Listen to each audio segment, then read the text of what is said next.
Hey everybody, welcome to the Cellar edition number 18, the 18th birthday. We've made it here, and we've got a very exciting little episode this week, Jose. Yeah, so we can start with one of our great tastings again.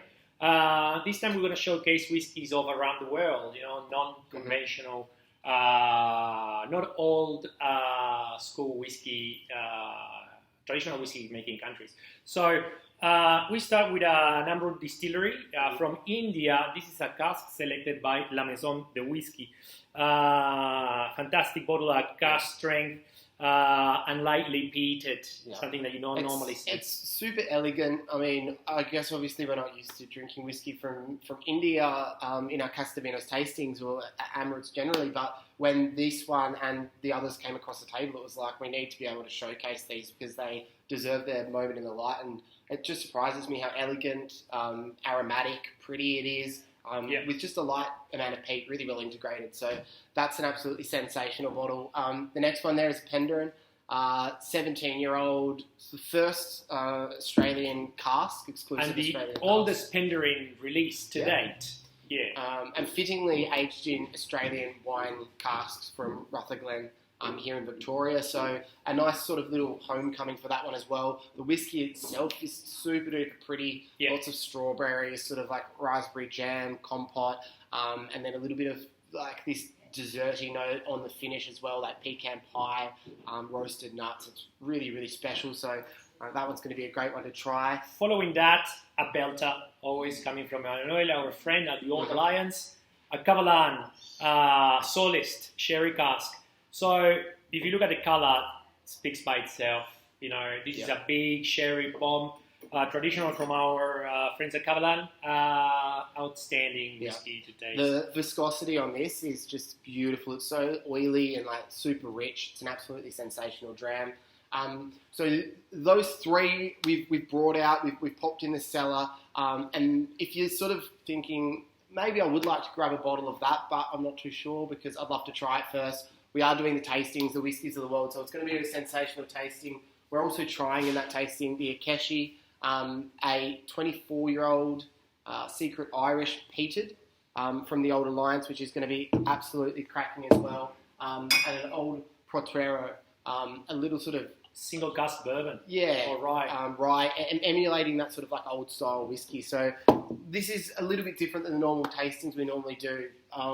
But we're so excited for it because all of these drams are so vastly different. They all have really interesting techniques into the production side of things. Yeah. It's going to be a fun tasting, Jose. Very fun tasting. Yeah, I'm really looking forward to that. And also, I thought I'd bring out, because we got a La Maison de Whisky shipment fairly recently, and along with that, we got some really exceptional rums you should all have a look at. One of them being this Belize 2006, only a couple of bottles really allocated for the whole of Australia, and it is a super special from the one. Travellers Distillery, sensational rum, quite rare to see Travellers. If you're a rum fan. This one was 9 years before it went to Europe, then 5.5 years of additional aging in Europe, and it's a crackle rum. It's really like pretty fruits on the nose, like strawberries and mangoes. That you wouldn't normally expect to get from a rum like this, but then on the palate, that sort of estery quality comes in. It gets a little bit more spicy, and it's just a really cracking rum. So that one, we also got a couple of other interesting Guyana casks, so it's worth checking those ones out if you're a bit of a rum fan. There's some really fun stuff happening there. All right, we've got another few interesting things here. What I reckon maybe we talk about next, Jose, is the Zanzibar Fasino Traveller series. So Charles Fasino is a pop artist, American pop artist that lives in New York. He holidays in Zanzibar, in Silt, believe it or not. And that's when they met together with Jens. So this is not the first collaboration he's done with Zanzibar Whiskey, but certainly it's the first one we are involved in and the first international they've done. So Jens has proposed us to choose a cask to release an international series, a traveller series. So we chosen one cask for Australia. We're having 11 years old, sherry butt, absolutely amazing colour, Yeah. non-sulfury, deep, rich, big. I think any time, Jose, a cask is picked for Casa de Vinos, we should give it a little bit of a try on the cellar. This is a sensational whiskey. Bunnahabhain young Bunnas like this are ones that you don't need to give a hell of a lot of time in the glass. They're just literally jumping out of the glass already straight away. Young Bunna so expressive, particularly with this heavy level of sherry. All of those Christmas cake, nougat, Cocoa nibs, yeah, a bit of treacle, burnt sugar. It's outstanding. And bottle at cask strength, which is not shy, 50.8% gives them a lot of balance. Yeah, no, this is absolutely stunning. Sensational, unctuous palate, a lot of length, and all of those sort of like qualities from the nose are coming through. A bit of a bitter chocolate finish. Yeah, it's an absolutely stunning whiskey, Yeah. and a great sort of series as well. But nevertheless, more limited because we did trade 24 bottles each. We have the Glengrant rum cask bottled by Zanzibar with the German label, and the Kleinerlich 24-year-old bourbon cask bottled for Shinanoya. So we only got 24 of each of these two, and we got the bulk of the cask of the Bunnahabhain. Saying that there's not really 24 left anymore, so I reckon you should be quick. How many times have you seen, Jonno, a Glengrant rum cask? No, fully matured, not like this before. No. Sensational. Yeah, and the Kleinerlich 1996. I'm not even too sure if there will be any left by the time this gets up. Doesn't need introduction. A Kleinerlich 1996. It is what it is. A legendary year for the distillery. So that's an awesome release series that we thought we'd talk about because. It involves us, and we're very excited about it, and we'll probably have that one in a few more tastings and things to come. The samples for this week, Jose, mic drop. Ring-a-ding-ding. Some really big stuff here, like some really, really senior drams, and that's kind of why we wanted to do this, and why we do it is not all of you can come into the store and enjoy the lounge, which is now open all the time. A lot of you interstate folks still deserve the opportunity to try some of the cracking drams we have open here for tasting. And the two that we've brought out today, well, the first of the two, is a Bowmore 15-year-old Artist 8. They're sort of sherry editions. And this is absolutely sensational. 17 years old, as we know, the artist does the over 15 years of age. And this has pretty much everything that you desire from a Bunnahabhain. Sherry Bowmore, they don't come often, especially this quality.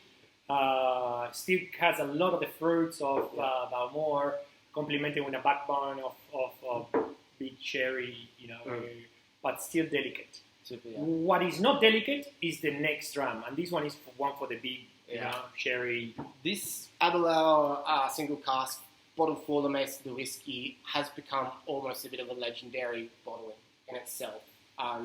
Some big sort of whiskey names like Surge has given this one a 92. It's an absolute huge sherry bomb and reminded him of like older Glendronics and sort of old era Macallans. It's just a huge unctuous sherry bomb on the nose. What can we say? It's like a mixture of tobacco box and that sort of really rich fig paste, stone fruit, and then the palate as well continues on with that sort of like really rich cherry note, and it has a heap of depth as well. Spice comes through, marzipan, nutmeg. This is a whiskey that you could just put in your glass and spend all day with. So 18 years old, Aberlour, a single cask, official bottling. Very rarely we get to see those down at these values, and here you got an opportunity to pick one up.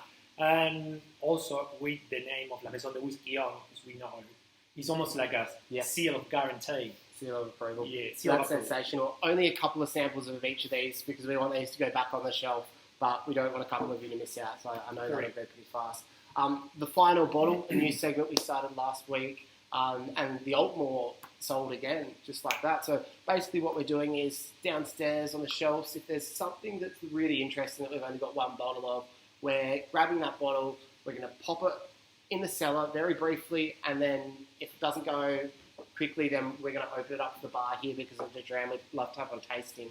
And the bottle this time is a Deanston 1999, so we're not mucking around. A big underrated distillery, but one of those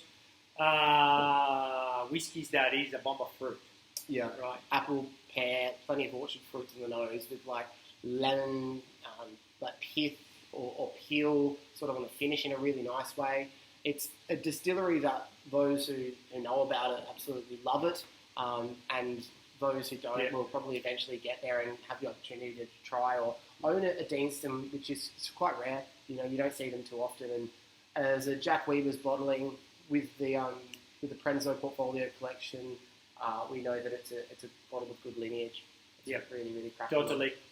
So don't sleep on any of those. There's a lot of amazing stuff happening there, and we've also got some really great tastings coming up. So the whiskies of the world, and also if anybody wants to do something at the last minute tomorrow, we've got 1 or 2 spots left with a single cask tasting here in store, where we'll be trying the 19-year-old Abbey Secret Speyside, 17-year-old Isle of Skye, the 14-year-old Orkney Island, a beautiful cognac, and one that I'm particularly looking forward to is the Glenbergie 25-year-old for 20 Rue de Jus, the Maison de Whisky. That's going to be a stunning tasting. There's still 1 or 2 tickets left for that.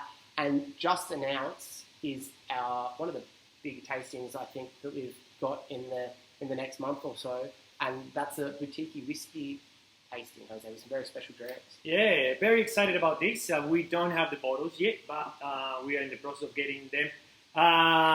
2 very big hitters. Yeah. Of course, in the deep of my heart, a Springbank 19 years old. But, you know, here the big thing is a Macallan 28-year-old. So senior bottlings by Atom Brands, which again is like guaranteed they are great. We're gonna have Simon McGoran joining on the tasting, and we will have Boutique Dave also joining from London. Yeah. So yeah, it's gonna be good. It's going to be really good, and you'll be able to see if you follow the link to the tasting there. But there's a couple of pack options as well. We don't normally do something like this, but we did have the opportunity to do packs with actual 50ml little bottles from Boutique Whisky Agency. Obviously, being a caliber of these whiskies, there comes with a little bit of a price tag, but maybe that's an interesting opportunity. If you want to have a 28-year-old mini Macallan, yeah, you can. I think there'll be a few people that want to take that up, and also we've got 15ml pack size available there as well. So, Jose, that's it for the Cellar for this week. It's been a lot of fun. We've got some amazing stuff coming up. If you're around in Melbourne anytime over the next couple of weeks, come and pop say into hello the lounge and try some of these drams that we've got open here. Thank you. Cheers. See you guys.